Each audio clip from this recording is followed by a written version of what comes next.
where they were taking the scalps of 5-month-old aborted babies and they were grafting them onto lab rats and lab mice to see how much longer they could keep them growing for. And you can actually see the photographs in the published study of little baby scalps grafted onto the backs of lab rats, growing little baby hairs. Those would have been the little hairs growing on the heads of little infants in Pittsburgh if they hadn't been killed by abortion and then stitched onto lab rats for experimentation. This study was funded by a grant, by multiple grants from the NIAID office, which is run by Dr. Anthony Fauci. And when I was undercover, Planned Parenthood abortion providers told me that they were the ones who were supplying the aborted baby body parts for experiments at the University of Pittsburgh. This is one of those stories we almost hesitated to do because it is so grotesque, but it seemed like in the public interest to tell the truth about what's happening. Has Fauci Absolutely accounted for this?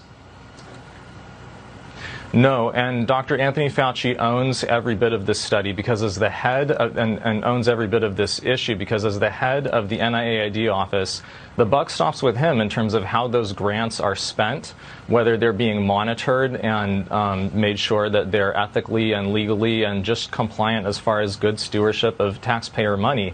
The fact that they were using scalps from 5-month-old aborted babies, that means that the heads of those children probably needed to be intact in order to get the scalps, which is an indication that those are either partial birth abortion or even infants delivered alive and whole. Did anybody at Dr. Fauci's office ever ask the researchers at Pittsburgh, hey, how are you getting those scalps? How are you getting whole scalps from the heads of fetuses without a partial birth abortion?